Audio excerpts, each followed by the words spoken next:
48 heures. Le sort d'un pays se joue à huis clos. Sur la table, 70% de l'or national contre 5,6 milliards de dollars. Une équation froide qui prétend acheter le silence, mais qui expose surtout la peur des capitales qui surveillent le Sahel. Quand Ibrahim Traoré refuse, que reste-t-il à un État? Perdre l'or, perdre l'image ou perdre le droit de décider, et qui perd réellement le prix des sanctions annoncées? Dans ce compte à rebours, chaque minute transforme une clause administrative en rupture politique, et le Burkina Faso découvre si dire non peut encore tenir face à l'ordre mondial. Cette séquence promet une lecture claire d'un affrontement qui dépasse un simple différend financier. Elle montre comment une décision concentrée sur 48 heures engage la souveraineté, l'économie et la position symbolique d'un État entier. Le bénéfice pour le lecteur tient en une phrase courte: comprendre les mécanismes réels derrière un ultimatum international. L'enjeu est immédiat. Accepter l'offre, c'est sécuriser des liquidités rapides mais renoncer à une part décisive de l'or national. Refuser, comme l'a fait Ibrahim Traoré, c'est assumer le risque de sanctions, d'isolement diplomatique et de pression monétaire coordonnée. Ce dilemme ne concerne pas seulement le Burkina Faso. Il interroge la capacité d'un pays africain à défendre ses ressources lorsque les règles globales imposent l'inverse. Et surtout, il ouvre une question plus large. Jusqu'où un État peut-il aller pour préserver son autonomie sans provoquer un choc durable? À 6h30, 2 pages classées confidentielles suffisent à faire basculer l'équilibre politique d'un pays. L'exigence est nette: céder 70% de l'or national ou verser 5,6 milliards de dollars sous 48 heures, sans marge de négociation. Ce chiffre n'est pas une simple donnée économique. Il déclenche une chaîne de causes et d'effets que plus personne ne contrôle vraiment, et place Ibrahim Traoré au centre d'un choix dont la portée dépasse largement le Burkina Faso. Pour comprendre cette pression soudaine, il faut remonter plusieurs mois en arrière. Discrètement, une cellule de géologues burkinabés, appuyée par des experts étrangers, identifie au nord du pays un gisement aurifère bien plus important que prévu. L'information reste confinée, traitée comme une variable technique. Puis des anomalies sont détectées par des systèmes de surveillance extérieure. À partir de là, le rythme s'accélère. Une découverte locale devient une donnée stratégique internationale. La séquence est presque mécanique. Découverte discrète, repérage extérieur, inquiétude croissante dans plusieurs capitales, puis pression diplomatique condensée en ultimatum financier. Ce qui semblait être un dossier minier ordinaire se transforme en test de souveraineté. Dans les cercles occidentaux, l'offre est présentée comme pragmatique, presque administrative. À Ouagadougou, est perçue comme une remise en cause directe de la capacité à décider. Les interprétations divergent aussitôt. À Washington, l'ultimatum sert de rappel hiérarchique. À Paris, on redoute un précédent incontrôlable dans le Sahel. À Londres, les marchés de l'or anticipent une secousse sur les flux futurs. Pendant ce temps, au Burkina Faso, les radios locales relaient des rumeurs qui finissent par converger. L'enjeu réel n'est pas la dette, mais la maîtrise des ressources. C'est dans ce contexte que la décision d'Ibrahim Traoré prend tout son relief. Elle ne surgit pas d'un geste impulsif, mais d'un enchaînement où chaque étape réduit les options disponibles. Le compte à rebours transforme un choix politique en acte fondateur et pose une question centrale. Un État peut-il encore dire non lorsque l'ordre mondial exige l'inverse? Dans les toutes premières heures, la crise quitte les bureaux feutrés pour s'ancrer dans des scènes concrètes. Le premier microcas se déroule à l'ouest du pays, sur un site minier encore en activité. La rumeur de l'ultimatum circule parmi les équipes techniques.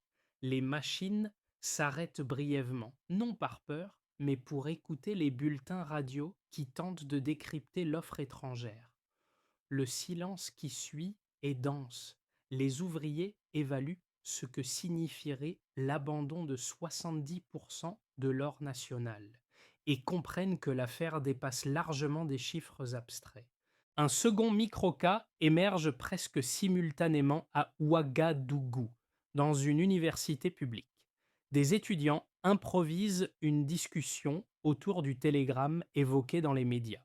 Ils dissèquent les implications économiques, mais aussi régionales, d'une décision imposée au Burkina Faso.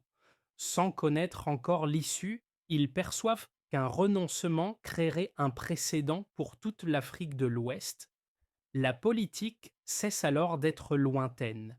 Elle devient une question quotidienne, débattue à voix haute. Ces scènes révèlent un impact précoce souvent négligé. Avant toute annonce officielle d'Ibrahim Traoré, la société commence déjà à intégrer les conséquences possibles. Ni panique, ni euphorie, mais une prise de conscience collective. L'ultimatum agit comme un révélateur. Il expose ce qui est en jeu bien au-delà des cercles diplomatiques, la capacité d'un pays à se projeter dans son propre avenir sans délégation extérieure. En quelques heures, la crise change de nature. Elle n'est plus seulement institutionnelle, elle devient sociale, symbolique et profondément partagée. Tout commence peu après 7 heures du matin lorsque le décret verrouillant l'accès aux données minières est signé.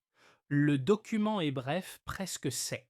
Il ordonne la suspension immédiate des flux d'informations vers les serveurs étrangers qui collectaient, depuis des années, des données stratégiques sur les sites aurifères. En quelques minutes, les opérateurs internationaux se heurtent à un mur numérique. Ce geste marque le véritable déclencheur. L'ultimatum n'est plus seulement discuté, il est désormais contesté par des actes. Très vite, une seconde étape suit. Les forces armées reçoivent l'instruction de fermer les routes menant aux principales zones d'extraction. Les convois quittent les casernes sans sirène, les postes de contrôle apparaissent au carrefour et la circulation change de rythme. Ce verrouillage territorial n'est pas spectaculaire, mais il est si visible. Il indique que l'État se prépare à un bras de fer où la rapidité d'exécution prime sur les déclarations publiques. À ce stade, Ibrahim Traoré n'a encore rien annoncé officiellement, mais la trajectoire est déjà engagée. Le troisième mouvement conduit au cœur du climax. À la mi-journée, des unités spécialisées sont déployées pour sécuriser physiquement les mines. Aucun drapeau, aucun discours, seulement une consigne claire. Protéger les réserves nationales contre toute tentative d'ingérence. Pour les observateurs étrangers, ce déploiement est interprété comme une escalade. Pour les autorités locales, il s'agit d'une cohérence minimale. Refuser un ultimatum sans protéger ses ressources reviendrait à se contredire. Le point de bascule survient lorsque les flux d'informations des sociétés minières occidentales s'effondrent complètement. Pendant des décennies, une partie de la stratégie internationale reposait sur la surveillance continue du Sahel. Soudain, cette visibilité disparaît. À Washington, à Paris et à Londres, les cellules de crise se remplissent. Les hypothèses se multiplient, précisément parce que les données manquent. Le silence numérique devient une déclaration politique à part entière. C'est dans cet intervalle que Ibrahim Traoré réapparaît publiquement. Lors d'une intervention directe, il s'exprime en uniforme tenant un dossier frappé du sceau national. Le message est court, calibré, sans emphase inutile. Une phrase s'impose immédiatement. Il ne réclame pas notre or, il réclame notre or, notre peur. Cette déclaration agit comme un catalyseur. Elle transforme une série de mesures techniques en récits politiques assumés. Les répliques se propagent presque aussitôt. Dans les rues, des slogans apparaissent sur les murs. Les radios locales modifient leur programme pour analyser la portée du discours. Les réseaux panafricains s'emparent au pire de la séquence. À l'intérieur du pays, la perception dominante est celle d'une cohérence retrouvée. À l'extérieur, l'inquiétude monte face à ce qui ressemble à un précédent. Le refus ne se limite plus à un document, il s'incarne dans une posture. À ce stade, la dynamique est enclenchée. Stabilité intérieure renforcée, inquiétude extérieure accrue, première solidarité régionale évoquée à demi-mot. L'ultimatum, censé contraindre en 48 heures, a produit l'effet inverse. Il a accéléré une décision qui, une fois prise, devient difficilement réversible. Le point de référence initial est clair et largement documenté. Avant la rupture, le Burkina Faso produisait environ 80 tonnes d'or par an, ce qui représentait près de 14% du produit intérieur brut et plus de 70% des recettes d'exportation. Cette configuration plaçait l'or au cœur de l'économie nationale, tout en maintenant une forte dépendance aux intermédiaires extérieurs chargés de l'extraction, de la transformation et de la commercialisation. Dans ce modèle, la valeur quittait rapidement le territoire, laissant à l'État une marge de manœuvre limitée malgré des volumes élevés. L'écart observé après la décision apparaît 3 mois plus tard. La production brute recule temporairement de 18%, un chiffre immédiatement relevé par les analystes étrangers comme un signal de fragilité. Pourtant, dans le même intervalle, les revenus domestiques issus de l'or doublent.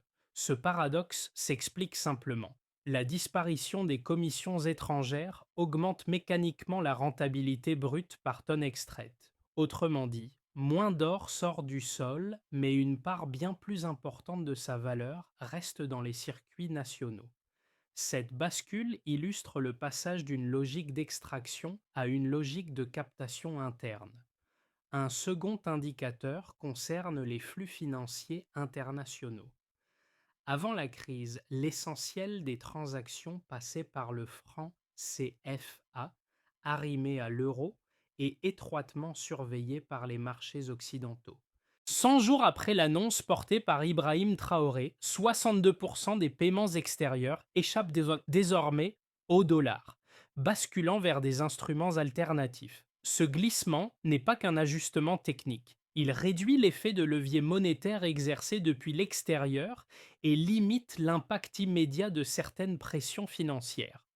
Pour les observateurs internationaux, ce mouvement est interprété comme un signal stratégique plus que comme une réforme monétaire classique. Le troisième chiffre éclaire la redistribution interne.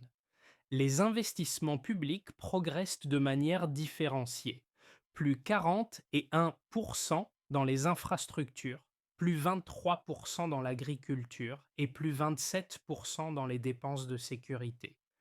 Ces pourcentages traduisent une réorientation rapide des ressources vers l'économie réelle. Derrière ces données, une dynamique se dessine. L'or finance directement des secteurs auparavant contraints par des arbitrages budgétaires d'octediro serrés. Dans le même temps, le taux de chômage recule de 8,4% à 5,9%, un signal inattendu pour des analystes qui anticipaient un effondrement social rapide. Ces chiffres suscitent des lectures opposées.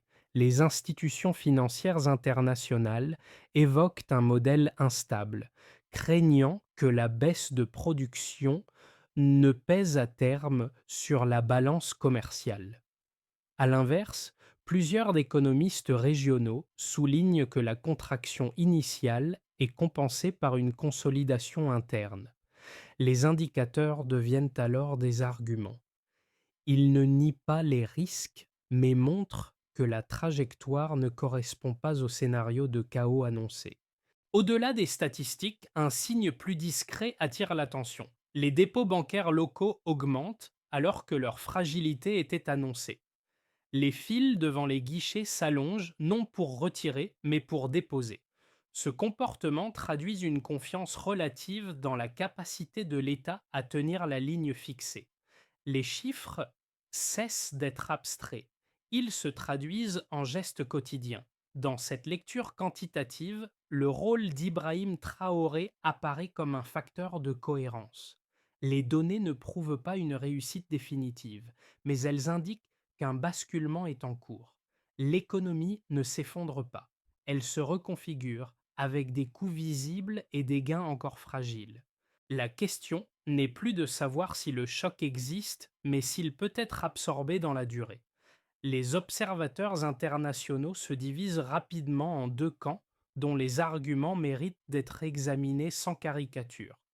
Le premier rassemble surtout des analystes financiers occidentaux. Leur lecture repose sur une logique éprouvée. Un pays enclavé, fortement dépendant des importations, ne peut rompre brutalement avec les circuits monétaires et commerciaux dominants sans en payer le prix. Il souligne la baisse des réserves de change, le ralentissement des importations de machines et d'équipements énergétiques, ainsi que l'allongement des délais logistiques. Selon eux, la contraction temporaire de la production aurifère, combinée à des sanctions silencieuses, risque d'éroder progressivement la capacité industrielle et de fragiliser les équilibres sociaux. Face à cette analyse prudente, un second camp se structure autour d'économistes africains et de chercheurs du Sud. Leur argumentation part d'un constat différent. Pendant des décennies, la dépendance extérieure a été présentée comme une normalité indiscutable. Dans cette perspective, la douleur économique initiale n'est pas un accident, mais une phase de transition attendue. La fuite de certains investisseurs étrangers est interprétée non comme une catastrophe, mais comme une libération d'espace pour des acteurs locaux longtemps marginalisés. Les tensions sur les importations deviennent alors des signaux de rééquilibrage et non des preuves d'échec. La réponse Tillman consiste à tenir ces deux lectures ensemble. Oui, les coûts existent et sont mesurables. Le ralentissement de certaines chaînes d'approvisionnement pèse sur des secteurs sensibles, et la pression extérieure peut s'intensifier à tout moment. Mais, dans le même temps, les données internes montrent une absorption partielle du choc. Les revenus domestiques issus de l'or augmentent, les investissements publics se redéploient et les comportements financiers traduisent une confiance relative dans la trajectoire engagée. Ce point d'équilibre est essentiel. Il ne s'agit pas d'affirmer que la stratégie portée par Ibrahim Traoré est sans risque, ni de prétendre qu'elle garantit un succès automatique. Il s'agit de reconnaître que les prédictions d'effondrement immédiat ne se sont pas matérialisées, tandis que les bénéfices structurels restent conditionnels et fragiles. Les deux camps décrivent des horizons temporels différents. L'un insiste sur les coûts à court terme, l'autre sur les gains potentiels à long terme. La véritable question ne tranche donc pas entre optimisme et pessimisme. Elle porte sur la capacité du pays à maintenir cette ligne assez longtemps pour que les bénéfices structurels compensent les sacrifices initiaux. C'est là que se joue l'avenir réel de cette rupture. Lorsque l'intervention télévisée d'Ibrahim Traoré traverse soudain les écrans, elle ne produit pas seulement un effet émotionnel. Elle modifie la perception stratégique du pays. Jusqu'alors présenté comme acculé, le Burkina Faso apparaît désormais comme un acteur conscient de ses leviers et capable d'agir avec rapidité. La phrase prononcée, courte et directe, fonctionne comme un pivot narratif. Elle transforme un affrontement technique autour de l'or en affirmation politique lisible, compréhensible et partageable. Dans les heures qui suivent, un détail souvent négligé devient central. Les ambassades occidentales convoquent en urgence leurs analystes pour comprendre comment un État enclavé a pu verrouiller simultanément ses mines, ses données et son espace narratif en moins de 12 heures. Ce n'est plus la résistance qui surprend, mais la vitesse d'exécution. Cette rapidité révèle une préparation en amont et expose les limites d'un système habitué à imposer ses normes sans opposition frontale. À partir de ce moment, l'équation change. La pression financière ne disparaît pas, mais elle perd son caractère automatique. L'ultimatum cesse d'être perçu comme une simple contrainte économique. Il devient un test politique dont l'issue influence bien au-delà des frontières nationales. Pour plusieurs observateurs régionaux, ce basculement ouvre une hypothèse nouvelle. Si un pays peut tenir cette ligne, d'autres pourraient s'en inspirer. La révélation médiane n'est donc pas un fait chiffré supplémentaire. C'est un déplacement du centre de gravité où la crédibilité stratégique compte autant que les ressources matérielles. Les répercussions de la décision ne restent pas confinées au cercle politique. Elles se déploient en quatre directions distinctes, révélant comment un choix concentré dans le temps peut remodeler des équilibres multiples. Pour l'État d'abord, la conséquence immédiate est institutionnelle. Le contrôle renforcé des données minières et des sites stratégiques redonne une capacité d'arbitrage que les autorités avaient progressivement perdue. Les ministères coordonnent désormais leurs actions autour d'un objectif unique: préserver la maîtrise des ressources. Cette recentralisation accroît la cohérence interne, mais elle exige une discipline administrative constante pour éviter les goulots d'étranglement. Pour les entreprises locales, le changement est plus tangible. La réorganisation des chaînes d'extraction et de transformation ouvre un espace inédit à des acteurs longtemps marginalisés par la concurrence étrangère. Des sociétés nationales accèdent à des contrats auparavant inaccessibles, tandis que des mécanismes de commercialisation interne permettent de retenir une part accrue de la production sur le territoire.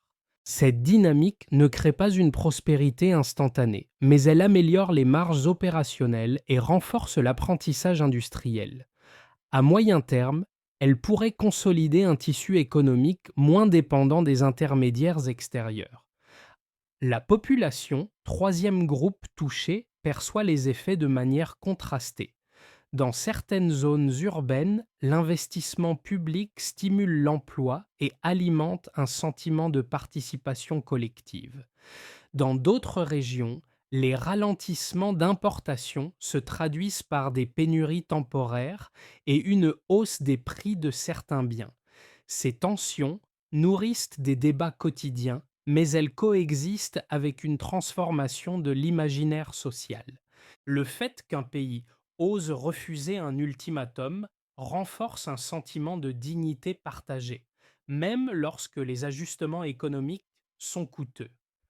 Enfin, l'environnement régional et international constitue le quatrième arc. Les pays voisins observent attentivement la trajectoire du Burkina Faso. Certains y voient un précédent à étudier, d'autres un risque à contenir. Des discussions informelles émergent autour de mécanismes de solidarité et de sécurisation des échanges. Dans les capitales occidentales, l'inquiétude porte moins sur la décision elle-même que sur son effet d'entraînement potentiel. L'action d'Ibrahim Traoré devient ainsi une variable structurante, non parce qu'elle garantit un succès, mais parce qu'elle oblige l'ensemble du système à se repositionner. Ces conséquences ne s'additionnent pas de manière linéaire. Elles se propagent, se répondent et s'influencent mutuellement. La stabilité intérieure renforce la crédibilité extérieure, tandis que la pression internationale teste la solidité du consensus interne. À ce stade, le choix initial cesse d'être un événement ponctuel. Il devient un processus dont l'issue dépendra de la capacité à maintenir l'équilibre entre coûts immédiats et bénéfices différés.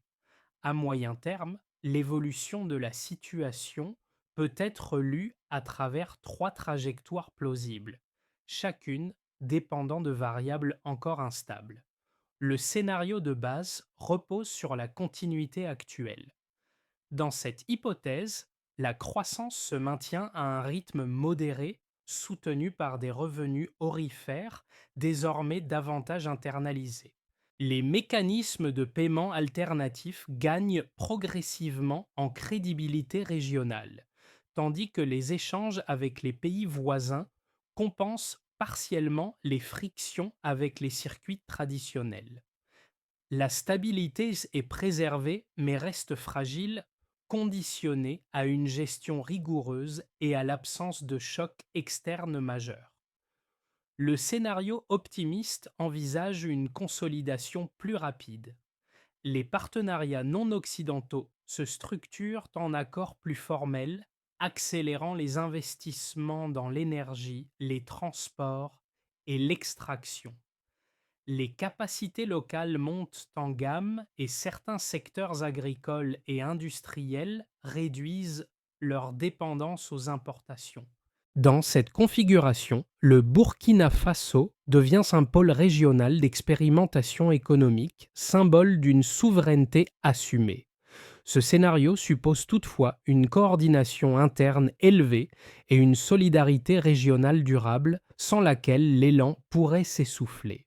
Le scénario pessimiste prend forme si la pression extérieure s'intensifie. Des sanctions financières ciblées ou des restrictions logistiques plus sévères pourraient provoquer une crise de liquidité. Les importations essentielles ralentiraient davantage, affectant la production et le pouvoir d'achat. Les tensions sociales augmenteraient, testant la cohésion interne. Même dans ce cas, l'effondrement n'est pas automatique, mais le coût politique et économique deviendrait nettement plus élevé. Ces trois issues ne sont pas des prédictions, mais des cadres de lecture. Elles invitent à penser en termes de dépendance, d'enchaînement et de seuil critique. Comprendre ces scénarios permet moins de choisir l'un d'eux que d'identifier les leviers capables d'infléchir la trajectoire. Au-delà des États et des marchés, cette crise touche différemment ceux qui l'observent, selon leur proximité avec les événements. Le premier cercle regroupe les personnes directement concernées, celles qui vivent au Burkina Faso ou dans la région immédiate. Pour elles, la décision se traduit par des ajustements concrets. Certains perçoivent avant des opportunités nouvelles dans l'essor d'entreprises locales ou dans l'investissement public. D'autres ressentent surtout les frictions du changement, comme la hausse temporaire des prix ou les lenteurs d'approvisionnement. Leur quotidien devient le premier terrain d'épreuve de la souveraineté revendiquée. Le deuxième cercle rassemble les observateurs engagés. Universitaires, journalistes, économistes ou militants suivent la trajectoire du pays comme un laboratoire à ciel ouvert. Ils analysent les données, confrontent les discours et débattent des implications à long terme. Pour eux, l'action d'Ibrahim Traoré ne se résume pas à un choix national. Elle alimente une réflexion plus large sur la gestion des ressources, la dépendance monétaire et la capacité des États africains à redéfinir leurs marges de manœuvre.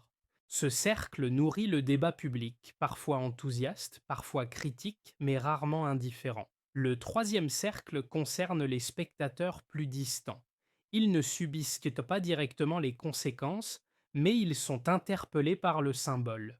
Voir un pays enclavé refuser un ultimatum oblige à reconsidérer certaines certitudes sur le pouvoir, la contrainte et la résignation.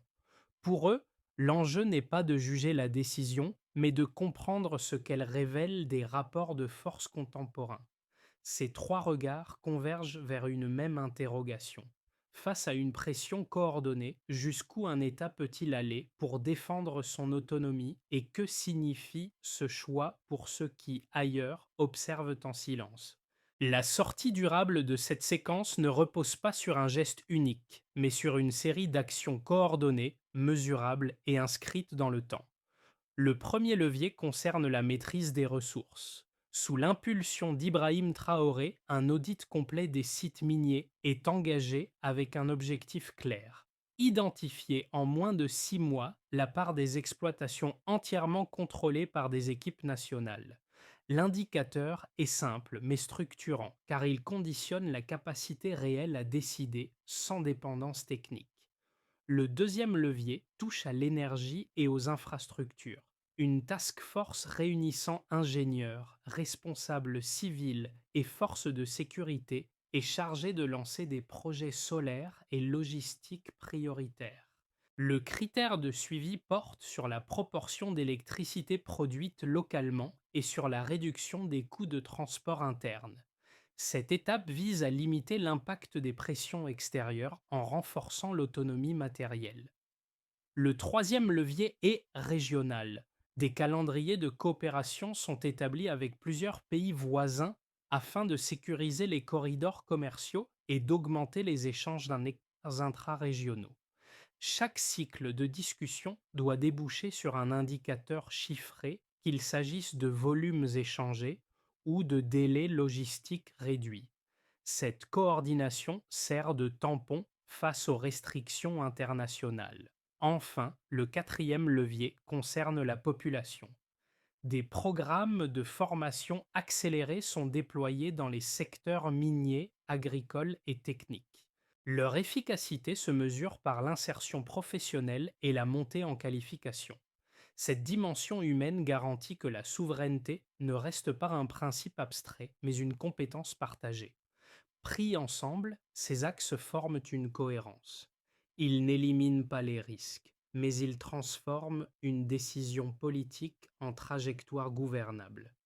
Dans la mémoire collective, deux images persistent et se répondent. Celle des ouvriers des mines qui interrompent un instant leur machine pour écouter la radio, et celle des étudiants réunis dans une salle improvisée pour analyser un ultimatum venu de l'extérieur. Ces scènes, apparues dès les premières heures, reviennent comme un fil discret reliant le début et l'issue provisoire de la crise. Elle rappelle que la décision ne s'est pas jouée uniquement dans les palais, mais aussi dans des gestes ordinaires chargés de sens. Au centre de ce mouvement, Ibrahim Traoré n'apparaît pas comme un héros isolé, mais comme un point de convergence. Sa posture ferme agit comme un relais amplifiant une disposition déjà présente dans la société. Le récit ne glorifie pas un homme, il met en lumière une cohérence collective.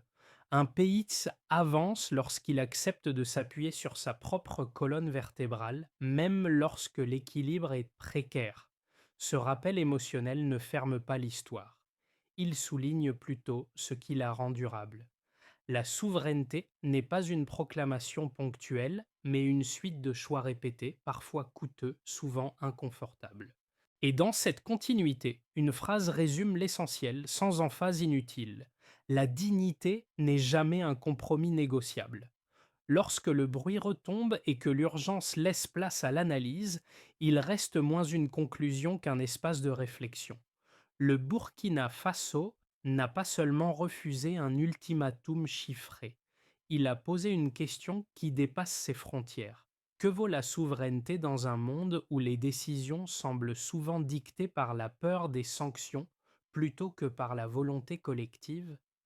À travers cette séquence, l'enjeu n'est pas d'ériger un modèle ou de désigner un vainqueur, mais il est d'observer comment un pays enclavé tente de redéfinir son rythme face à des pressions structurelles anciennes.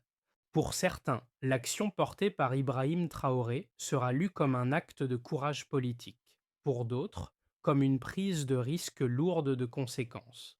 Ces lectures contradictoires la font partie intégrante du débat. Elles rappellent qu'au fait que les trajectoires nationales ne se mesurent peut-être pas seulement en chiffres, mais aussi en récits, en symboles et en choix assumés dans l'incertitude. La question laissée au lecteur est volontairement ouverte. Que change dans votre propre manière de voir le monde le fait qu'un État refuse d'être réduit à une variable d'ajustement? Et comment ce type de décision résonne-t-il avec les défis de souveraineté, petits ou grands, auxquels d'autres sociétés sont confrontées aujourd'hui? Si cette histoire mérite d'être prolongée, ce n'est pas par adhésion automatique, mais par discussion, confrontation d'idées et regard critique partagé.